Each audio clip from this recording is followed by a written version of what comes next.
The first thing he says is not, "Thomas, how dare you doubt me?" It is, "Peace. Peace be unto you."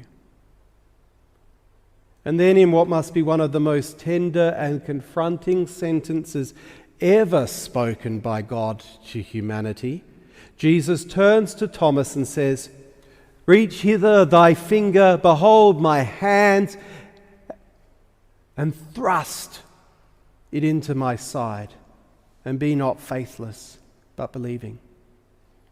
Think about what this means.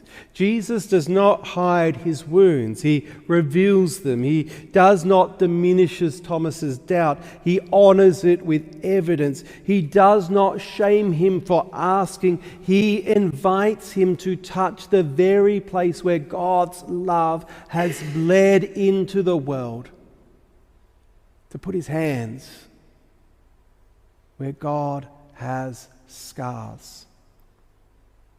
And here is the tragic irony of our age. We live in a world that claims to celebrate diversity and personal truth, and yet that same world can still be the stage for unspeakable hatred and violence.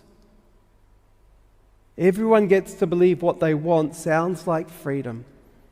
But if that is all we have, then there is nothing to restrain those who believe that violence, hatred, and exclusion are acceptable. Relativism without foundations becomes chaos.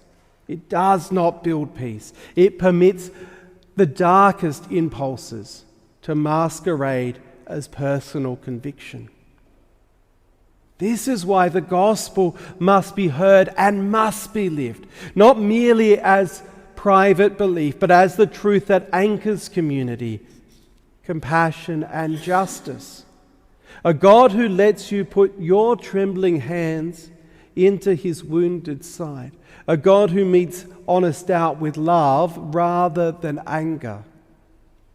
And Thomas, in that moment, then makes the greatest confession in the Gospel of John.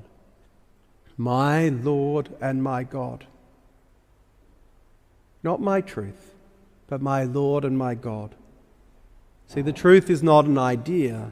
The truth is a person, wounded and risen, who walks through locked doors to reach you. From a psychological perspective, what Christ does for Thomas is extraordinary.